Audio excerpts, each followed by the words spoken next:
않습니까? 예배의 가장 중요한 핵심 중에 하나는 하나님의 말씀을 듣는 겁니다. 하나님 말씀을 들을 때 여러분들이 귀를 쫑긋하고 마음의 문을 열고 신뢰하는 마음과 사모하는 심령으로 말씀을 받기를 바랍니다. 어떤 말씀을 하나님이 허락하실까라고 하는 소망을 가지고 말씀을 받으시면 그 말씀 가운데 반드시 지금 나를 향한 하나님의 음성이 들려질 줄로 믿습니다. 여러분, 설교는 이 세상에서 잘 사는 법을 가르치는 게 아닙니다. 돈 잘 버는 법, 건강에 사는 법, 이런 걸 가르치는 게 아니고 이 세상에서 하나님의 자녀로 어떻게 살 것인가 하는 내용을 가르칩니다. 성경을 가만히 보면 두 가지로 이루어져 있는데요. 하나는 구원받는 방법을 말씀하고 있습니다. 우리가 어떻게 하면 구원받을까? 또 하나는 구원받은 사람이 어떻게 해야지 끝까지 바로 설 수 있을까? 잘 살 수 있을까 하는 내용입니다. 성경은 분명히 선언하고 있습니다. 한 번 죽는 것은 사람에게 정하신 것이요. 그 후에는 뭐가 있다고요? 심판이 있다라고 딱 선언합니다. 하나님이 정하신 하나님의 경륜과 섭리의 끝입니다. 모든 삶의 마지막에는 심판이 있습니다. 그래서 이 심판대 앞에 아무도 예외가 없습니다. 그 심판의 기준은 하나님 말씀이고 그 심판에서 자유로울 수 있는 사람은 반드시 예수 그리스도와 관계가 있어야 됩니다.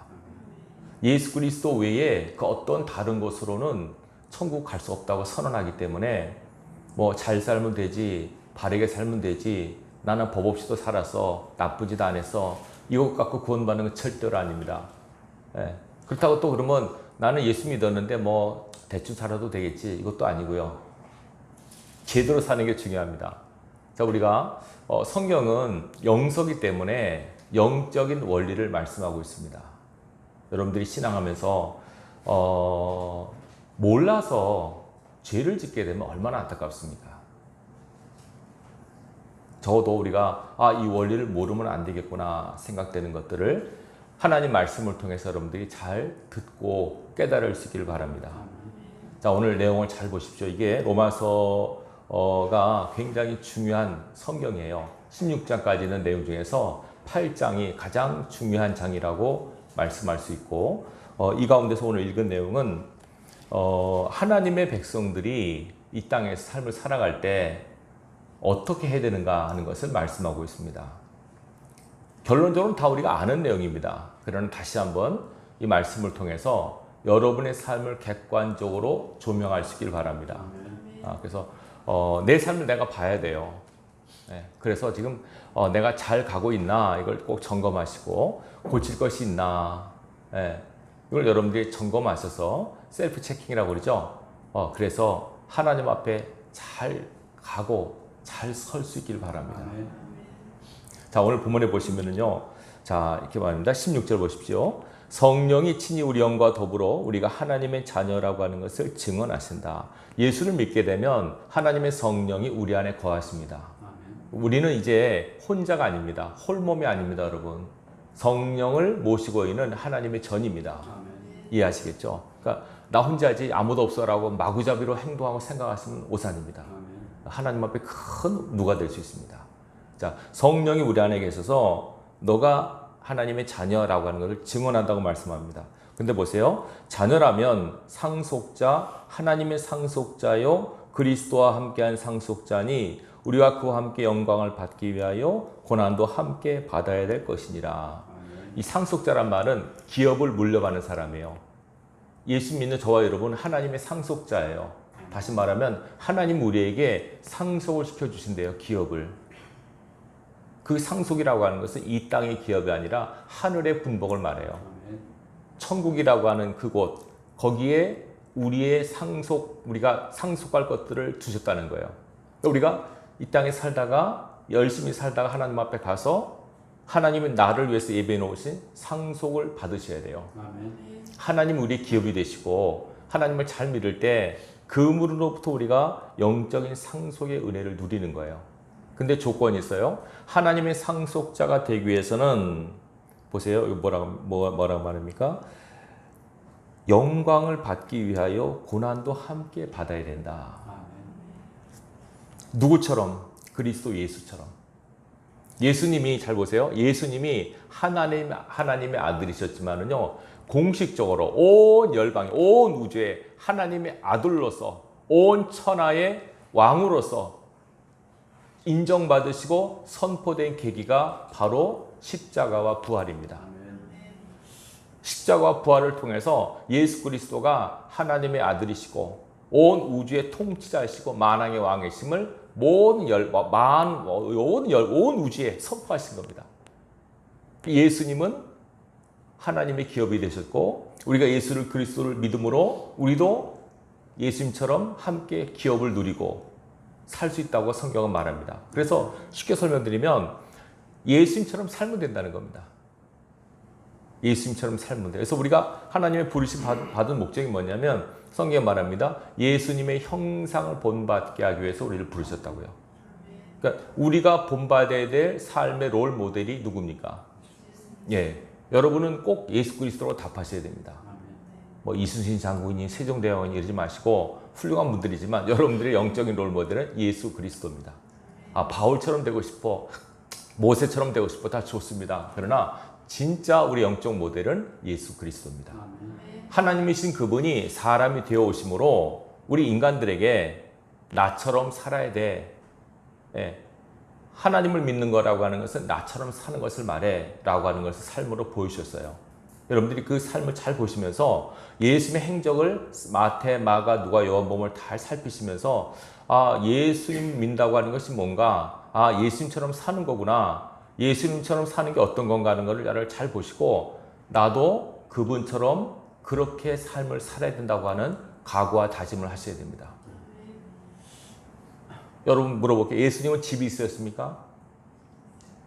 집이 없다고 말씀. 나는 머리도 곳이 없다고 그랬죠. 여러분 집 있는 분들은 회개하셔야 됩니다. 무슨 예수님보다 더 부자입니까, 여러분? 말이 안 돼요. 예수님처럼 집이 없는데 예수님은 우리가 예수님보다 더 부자면 말이 안 되잖아요, 그죠? 예수님은 결혼도 안 하셨고 혼자 33세까지 사셨습니다. 33세 이상 사신 분들도 조심하셔야 됩니다. 예수님도 나보다 많이 살았어? 잘 들으세요. 예수님께서 우리에게 말씀하고자 하는 뭐냐면 하나님의 뜻을 받드는 거. 예수님은 항상 어떤 삶이든지 하나님의 뜻을 염두에 두셨어요. 다 할 수 있으셨음에도 불구하고 내가 이렇게 하면 하나님의 뜻이 이루어지지 않는다. 그래서 참고 인내하셨어요. 그래서 결국은 예수님조차도 싫으신 십자가를 지셨어요. 십자가라고 하는 것은 이 세상에 좋아하는 사람은 아무도 없습니다. 어떤 사람이 예수님 십자가를 지셨다고 하니까 아, 예수님은 십자가를 사랑하셨나 봐. 천만의 말씀입니다. 십자가 사랑하는 사람은 없습니다. 제정신한 사람 외에는 없습니다. 근데 정말 지기 싫고 정말 마시기 싫은 잔이지만 주님은 그걸 지셨고 마셨어요. 그러면 예수 믿는 우리도 십자가가 있을까요? 없을까요? 있습니다. 분명히 말씀하셨어요. 나를 따라오려던 자기 십자가라고 말씀하셨죠. 이걸 지셔야 돼요. 어떤 사람 예수님이 지셨기 때문에 난 안 지어도 돼. 틀렸습니다. 지셨기 때문에 여러분도 져야 됩니다. 만약 예수님께서 안 지셨는데 내가 진다. 그럼 말이 안 되잖아요. 네. 그분은 지셨어요. 그리고 우리한테 말씀하는 거예요. 내가 졌어. 너희도 져야 돼. 그리고 나를 따라와야 돼. 이렇게 말씀하는 거예요. 자, 십자가라고 하는 것은 고난입니다. 희생입니다. 아픔입니다. 슬픔입니다. 눈물입니다. 십자가는 그런 겁니다. 근데 이거는 반드시 져야만 합니다. 십자가의 끝은 죽음입니다. 죽음이라고 하는 것은 인간이 손쓸 수 없는 한계 상황입니다. 자, 인간의 한계 상황인 죽음, 거기까지 예수님이 다 다루셨습니다. 예수님이 거기까지 다 하신 겁니다. 이제 누가 하시냐면 하나님 아버지께서 하십니다. 돌아가신 예수님을 성령을 통해서 살려내십니다. 엄밀히 말해서 예수님 부활하셨지만 하나님이 살려내신 겁니다. 하나님의 영으로서. 그것처럼 우리가 내 할 도리를 다 하잖아요. 여러 십자가를 잘 지잖아요. 그럼 나머지는 하나님이 하십니다. 십자가를 까지 지시고 충성하십시오. 결과는 하나님이 처리하십니다. 내 삶이 눈물에서 끝나고 한숨에서 끝나도 그 결과는 하나님이 가늠하세요. 평생 동안 눈물 흘리며 살았다. 그 실패의 인생이다. 아닙니다. 평생 동안 희희낙낙하며 살았다. 성공한 인생이다. 아닙니다. 그건 하나님이 판단하십니다.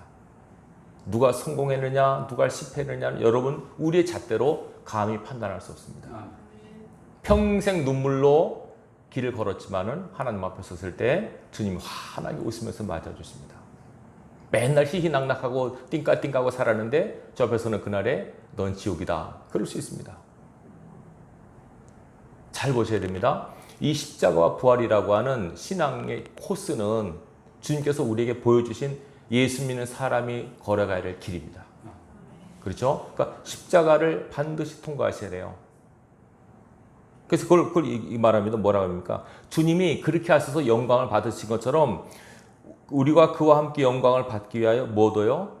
고난도 함께 받아야 할 것이니라. 십자가도 져야 할 것이니라. 이렇게 말합니다.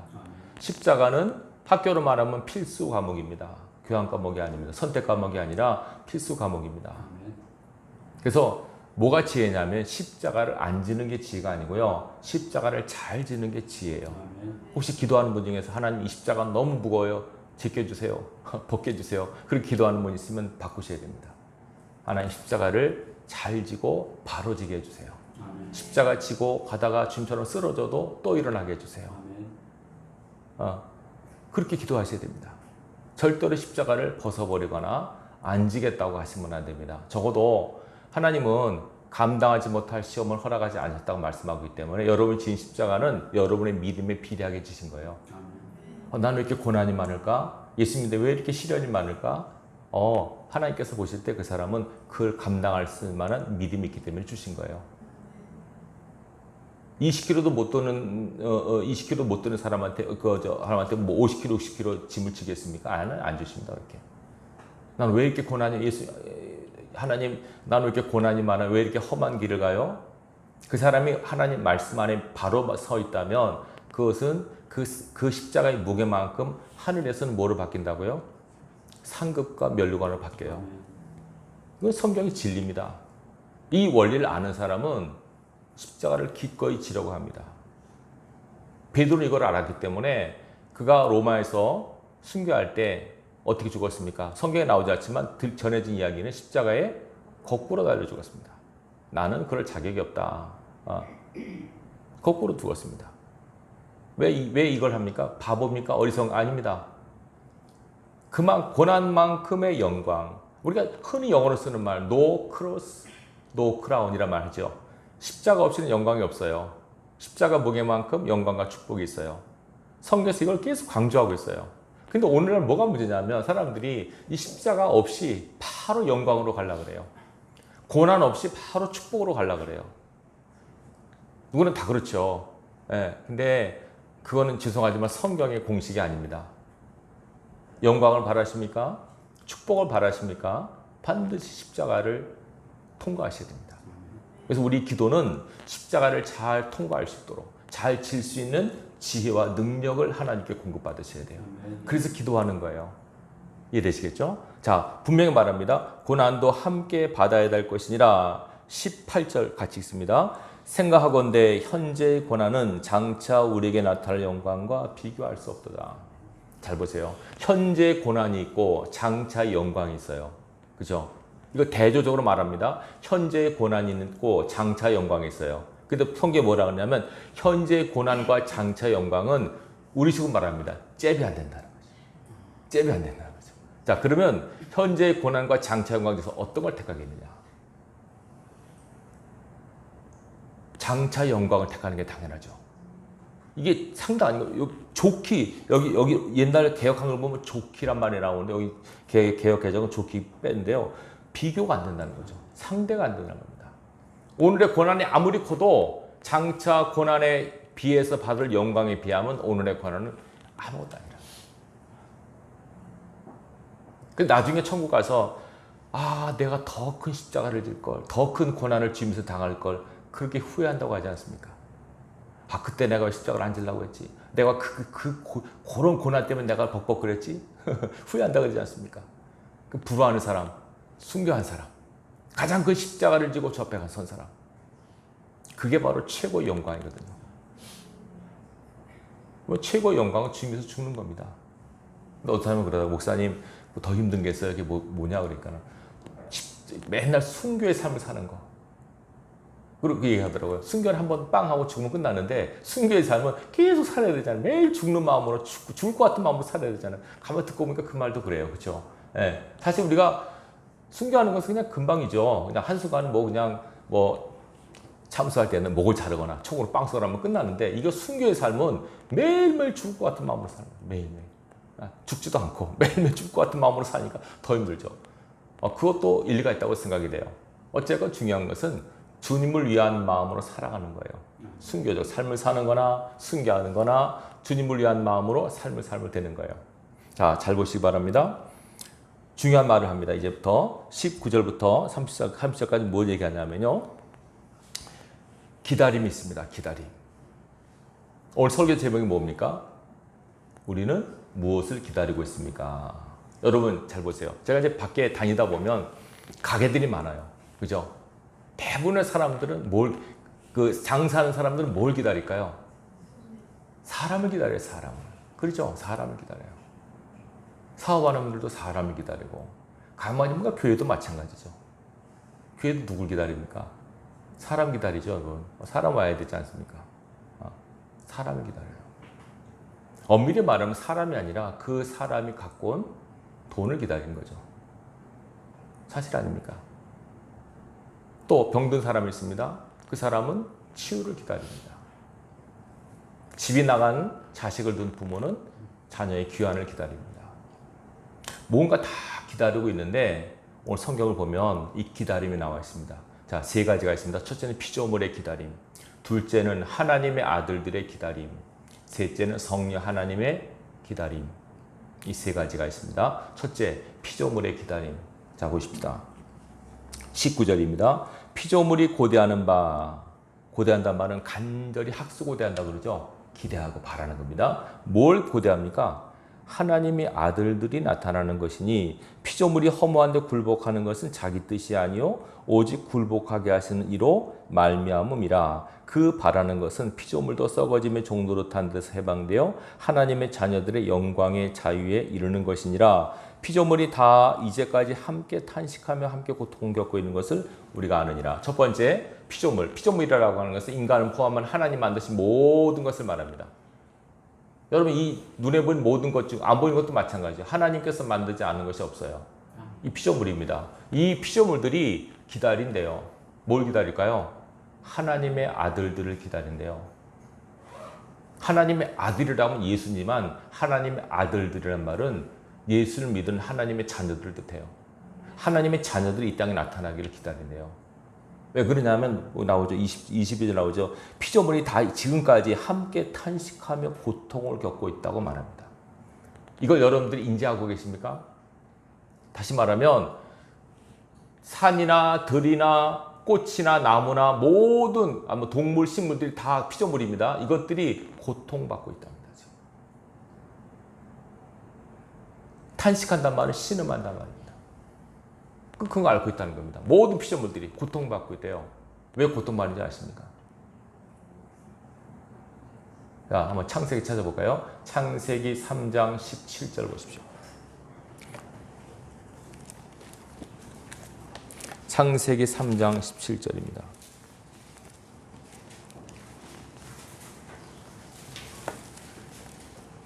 같이 읽습니다.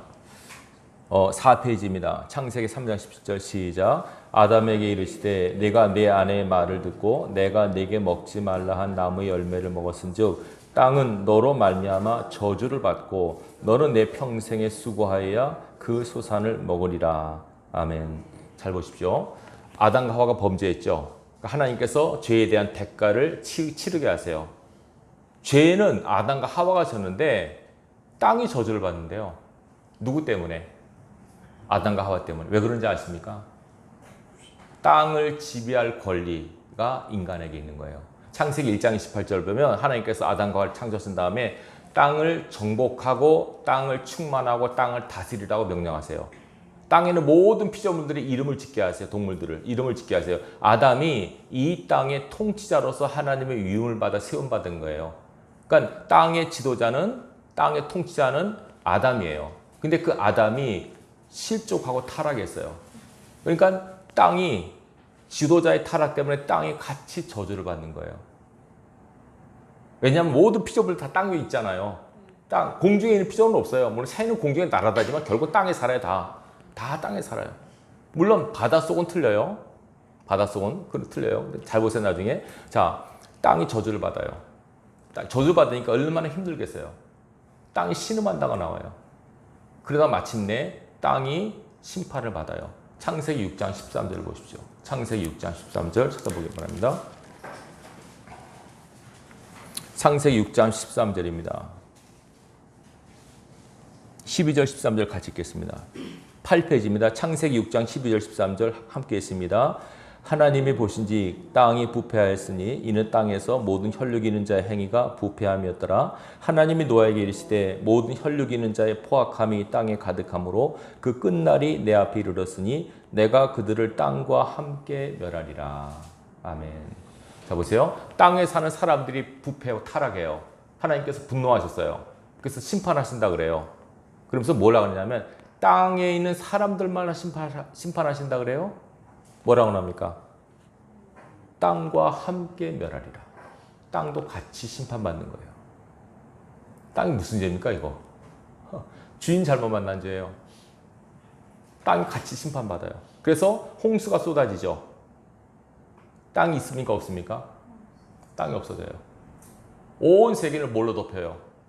물로 다 덮여요. 땅이 없어진 거예요. 땅이 저주로 인하여 심판을 받은 거예요. 이해되시겠어요? 무슨 말씀인지? 이제 하나님의 은혜로 노아 시대가 시작돼서 다시 회복이 되죠. 이제 땅은 알아요. 아, 이 인간이 타락하면 이렇게 저주를 받는구나. 우리가 섬기는 우리의 왕인 인간이 타락하면 우리가 이 꼴이 되는구나 하고 그들이 두려움에 떨고 있어요. 모든 피조물들이, 땅에 비롯한 모든 피조물들. 그래서 이제는 진짜 타락한 인간이 아닌 제대로 된 인간이 나오기를 바라는 거예요. 그래서 피조물들이 뭘 기다린다고요? 하나님의 아들들이 나타나기 기다려. 하나님의 아들들. 예수 믿고 바로 선 하나님의 사람들. 물론 부활이라고 말도 있지만은 제가 봤을 때는 하나님의 사람들이 많아지기를 이 땅이 기대하고 있어요. 여러분 보십시오. 지금 사람들이 많아지잖아요. 자연이 훼손돼야 안 돼요. 자연이 훼손되죠. 오직한 홍수가 나면 이 자연이 인간을 심판한 것이다. 난개발하죠. 무슨 여기 제주도는 물 얻는다고 땅을 아무나 땅 뻥뻥 뚫어버리죠. 골프장 한다고 얼마나 산 다 깎아내는지 아십니까? 육지도 보면 엄청난 산 깎아내고 골프장 한다고 다 훼손하는 거예요. 인간들이. 하나님께서 이 땅을 인간에게 주셔서 잘 지배하고 다스리라고 하셨는데 인간은 이 무지하고 타락한 욕심 많은 인간은 땅을 다 망가뜨리는 거예요. 자연을 다 훼손시켜요. 인간이 갔다 온 데마다 쓰레기가 넘쳐요. 타락한 인간을 섬기는 땅이 무슨 죄예요 그게. 그러나 할 수 없어요. 주인 잘못 만난 죄예요. 가치를 벌 받는 거예요. 일전에 제가요 여름에 음식을 먹다가 반찬을 먹다가 이렇게 남겨가지고 반찬을 남겨가지고 무슨 된장인가 김치 잘 기억이 안 나는데 남겼다가 뚜껑을 덮어놓고 냉장고에 넣은 걸 깜빡 잊어먹었어요. 잊어먹고 제 방에다 그냥 놓은 거예요. 그 나중에 모르고 있다가 한참 지나서 냄새가 나길래 뭐가 했더니 거기 덮어놓은 거기서 반찬이 다 상한 거예요. 그게 곰팡이가 슬었어요 막. 그래가지고 이걸 어떻게 할까 하다가 그냥 그릇을 닦고 그냥 그릇을 닦아서 먹을까 하는데 닦아보니까 그래도 안 좋더라. 찝찝해요. 그걸 같이 버렸어요. 혹시 여러분 어느 편에 속합니까? 저는 닦고 먹습니다. 아니 난 통째로 다 버립니다. 우리 사모님 제가 알아요. 무조건 사모님 통째로 다 버리죠. 여러분 어떻습니까? 목사님 그래도 닦고 먹어야죠. 닦고 그냥 버리고 가야죠. 하나님은 전자예요. 다 버리셨어요. 땅도 같이 벌 받은 거예요. 인간 때문에. 이해되시나요? 무슨 말씀인지? 땅이 이제는 나 망하기 싫어. 우리 살고 싶어. 그래서 피조물들이 땅과 또 모든 동식물들이 하나님의 진정한 사람들이 이 땅에 많아지기를 기대하고 있어요. 피조물들도 지금 그걸 기대하고 있어요. 이거 여러분들이 아셔야 돼요. 인지하셔야 돼요. 영적으로 해서 물론 모든 만물들은 하나님 다스리시고 정말 영적으로 하나님을 찬양하고 있는 걸 우리가 알지만은 그러나 성경을 보면 이 땅의 모든 피조물들은 아직도 저주 아래 있어요. 땅이 신음하고 있어요. 그래서 이 땅에 진정으로 하나님의 사람들이 많아지기를 고대하고 있는 거예요. 그래서 더 우리가 전도해야 돼요. 이 땅을 사랑한 저와 여러분들이 이 땅 모두 피조물들을 사랑한다면. 무슨 죄의 땅이 무슨 죄예요? 그냥 타락한 인간들을 섬긴 죄밖에 없잖아요. 그거 할 수 없어요. 여러분 잘못된 지도자 만나면 백성들이 고생하는 거예요. 북한을 보십시오. 왜 고생합니까? 한 사람 때문에 고생하는 겁니다. 잘못된 지도자 한 사람 때문에 다 고생하지 않습니까? 타락한 아담 만나서 땅이 저주를 받고 다 심판받고 타락한 인간 때문에 노아 시대에 땅이 다 멸망을 받고 지금 앞으로 또 그런 시대가 온 거예요. 그 땅이 이제는 제대로 된 하나님의 사람들을 고대하고 있다고 말하고 있습니다. 두 번째, 하나님의 사람들도 고대합니다. 자, 23절 보십시오. 그뿐 아니라 또한 우리 곧 성령의 처음 익은 열매를 받은 우리까지도 속으로 탄식함에 양자될 것, 곧 우리 몸의 속량을 기다리느니라. 자, 이제는 하나님의 사람들이 탄식하며 기다리는데 첫 번째는 피조물의 탄식이고 두 번째는 하나님의 사람들의 탄식이에요. 뭘 기다린다고요? 우리 몸의 속량이라면 온전한 구원을 말합니다. 예수 믿어서 구원받았으면은, 이죠? 영혼 구원받았으면 이제 이 구원을 끝까지 이루어야 될 책임과 의무가 우리에게 있는 거예요. 이게 끝까지 마지막까지 온전히 구원에 이르기까지 빌립보서 2장 12절 말씀처럼 두렵고 떨림으로 우리 구원을 이루어가는 삶을 사셔야 돼요. 내가 구원받았지 다 끝났다가 아니고 구원받았잖아요. 여러분들이 여러분 생명체 그 하나님의 생명체 여러분 이름이 있어요. 그 지워지지 않도록 잘 사셔야 될 것까지. 아, 목사님 한 번 구원은 영원한 구원 아닙니까? 절대로 아닙니다. 바울의 제자 중에서 데마라는 사람이 있어요. 골로새 3장 13절 보면 데마가 바울을 잘 따랐어요. 근데 마지막 때 디모데 4장 10절을 보면 데마는 이 세상을 사랑하여 나를 버리고 갔다고. 예수를 잘 믿어 도중에 실족하고 타락하는 사람이 있을까 없을까요? 있습니다. 아닙니다. 분명히 있습니다. 하늘의 생명체 지워집니다. 그런 사람. 그래서 저와 여러분이 마지막까지 어떤 일이 있어도 무슨 일이 벌어져도 여러분 끝까지 잘 사셔야 됩니다. 바르게 살아야 됩니다. 사단은 거기서 우리 끌어내리려고 별짓을 다 하겠지만 여러분 끝까지 말씀에 굳게 서서 믿음으로 하나님이 원하시는 그 길을 묵묵히 걸어가셔야 됩니다. 그것이 힘들고 그것이 어렵기 때문에 그래서 우리가 기도하는 겁니다. 영적 싸움이기 때문에. 그래서 이 고난이라고 분명히 말한 겁니다. 그래서 그것을 감내하면서 그 마지막 최후의 구원을 이루기까지 탄식함을 기다리는 겁니다. 우리는. 탄식이라면 신음하는 겁니다. 애쓰는 겁니다. 아, 어찌할꼬. 이해되시겠죠? 그것이 두 번째 하나님의 자녀들의 탄식입니다. 바로 저와 여러분들이 해야 될 탄식입니다, 여러분. 이 탄식하십니다. 그리고 세 번째 탄식이 있습니다. 다음 절 26절입니다. 있습니다. 이와 같이 성령도 우리 연약함을 도우시나니 우리는 마땅히 기도할 바를 알지 못하나 오직 성령이 말할 수 없는 탄식으로 우리를 위하여 침묵한다 하시느니라. 성령님의 탄식이 있습니다. 여러분 안에 성령이 계시잖아요. 성령이 탄식하신대요. 왜 탄식하냐면 우리가 이제 예수 믿어서 구원받았잖아요. 하나님의 성령을 모시고 있는데 중요한 것은 이제는 하나님의 뜻대로 삶을 살아야 될 우리의 과제가 남았잖아요. 근데 왜 탄식할까요? 뜻대로 안 사니까. 특별히 기도를 위해서 탄식한다고 말합니다. 성령께서 원하는 기도가 뭔지 아십니까, 여러분? 자, 보세요. 우리가 보통 기도한다면 하나님 건강해 주세요. 하나님 물질 축복해 주세요. 우리 자녀 잘 되게 해서 사업 형통해 주세요. 대부분 이런 기도하죠. 계속 한두 번 할 수 있어요. 그러나 계속 그런 식으로 기도하면 속에서 성령님이 탄식하세요. 그렇게만 기도하면 안 되는데. 그런 식으로 기도하면 안 되는데. 여러분 정말 성령께서 주는 감동을 따라 기도한다면 이 나라와 민족을 위해서 기도하셔야 돼요. 죽어가는 영혼을 위해서 기도하셔야 돼요. 교회를 위해서 기도하셔야 돼요. 하나님의 종들을 위해서 기도하시고 내 영혼이 바로 설 수 있도록 하나님 내가 이 길을 끝까지 잘 갈 수 있게 은혜를 주세요. 힘을 주세요. 그 기도를 하셔야 돼요. 그럴 때 성령께서 기뻐하시는데 그냥 내 필요만 내 욕구만 채우는 기도만 계속하면 성령이 탄식을 하신다는 거예요. 이 성령의 탄식을 여러분들이 들을 수 있어야 돼요. 제가 여러 번 몇 번 얘기한 기억이 있습니다만 제가 청년 때 한 교회를 섬겼는데 상가에 있는 개척교회예요. 이름이 전원교회인데요. 서울의 암사동에 있는 교회입니다. 근데 그 담임 목사님이 그 목회를 하시는데 이분이 취미가 영화를 되게 좋아하세요. 그 영화를 찍으러 다니는 영화.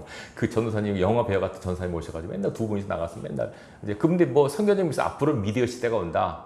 영화 막 이런 비디오 시대가 오기 때문에 여기 선점을 해야 된다. 그래가지고 저도 밑에서 따라다니면서 고생 많이 했어요. 막 그냥 영화 하나 찍는데 막 성경 구절 다 찾아가지고 제가 막 그 낭독하고 막 그러고 있습니다. 그렇게 했는데 그 주간도 목사님이 나가시면 출장 가신 거예요. 그래서 저한테 예배를 인도하라고 그래요. 제가 총각 때인데 예배 인도하라고. 이제 예배 인도하려고 이제 딱 예배당에 가서 딱 앉았는데 그냥 아무 생각 없이 앉았어요. 근데 막 통곡이 나오는 거 있죠. 나는 하나 슬프지 않았어요. 근데 내 속에서 막 울음이 난 거 막 내가 하고 손에 울었어요. 나는 슬프지 않은데 왜 내가 놀랐어요. 왜 울음이 내 속에서 나오지? 딱 느낀 것이 성령이 탄식하시구나. 성령이 슬퍼하시는구나 하는 걸 느꼈어요.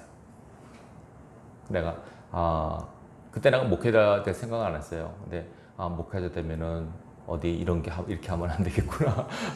놀러 다니고 이러면 안 되겠구나 하는 생각을 했어요. 양떼를 버리고 놀러 나오니까 목회자가. 양떼는 죽을 힘을 다해 신하고 있는데 어떻게 돌아다니고 여행하고 그럽니까? 물론 실수는 있겠죠. 그러나 좋지 않습니다.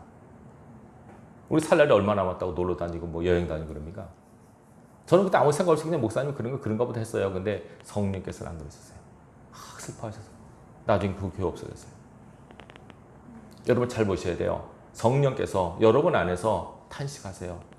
여러분들이 잘못된 길로 가거나 하나님께서 원하지 않는 그런 선택과 결단을 하시면 성령이 탄식하세요. 반면에 여러분이 하나님이 기뻐하는 삶을 사시거나 하나님 쪽에 서셔서 일을 하시거나 삶을 사시면 성령께서 막 기뻐하세요. 성령께서. 이 가지고 제가 여러 번 했습니다. 제가 전도사 때 서울 보라매 공원이라는 데 있어요. 보라매 공원에서 노방전도 했습니다. 노방전도 애들 데리고 막 노방전도. 근데 그때 제가 전도사 시절인데도 막 사람들 앞에서 막 그 전도하는 게 창피하더라고요. 좀 쑥스럽고 그래가지고 원래 제가 숙기가 좀 없어가지고 근데 청년 애들 데리고 막 전도사님 갑시다 그래가지고 토요일 날 이제 그 야외 집회한 거죠. 그래서 이제 제가 기타도 치고 그다음에 이제 이거 하는 거 있잖아요. 키보드도 하고 뭐 이렇게 하는데 한 대여섯 명에서 나가서 하는 거예요. 차장 집회 한 거예요, 소위. 그러니까 뭐 예고 없이 하는 거예요. 그러니까 이제 딱 앉아서 막 복음성 막 읽는 거. 당신은 오늘 누굴 만난 날 막 이렇게 찬양하고 막 그러니까는 한대 몰려드는 거예요, 막 이렇게.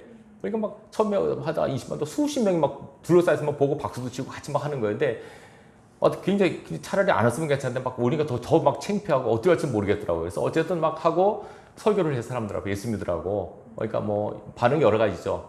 근데 어쨌든 굉장히 좀 힘들게 했어요. 처음 해본 거니까. 굉장히 창피하기도 하고, 뭐 어쨌든 그랬어요. 그래, 끝나고 신도림역인가 거기서 이제 전철을 타고 집에 오는데 지금도 너무 속에서 기쁨이 임하는데요. 신기하더라고요. 막 기뻐하는 거예요. 그것도 나는 아무 감정 없이 전철에 있는데 막 속에서 막 기뻐하고 막 춤을 출 것 같아요, 느낌에.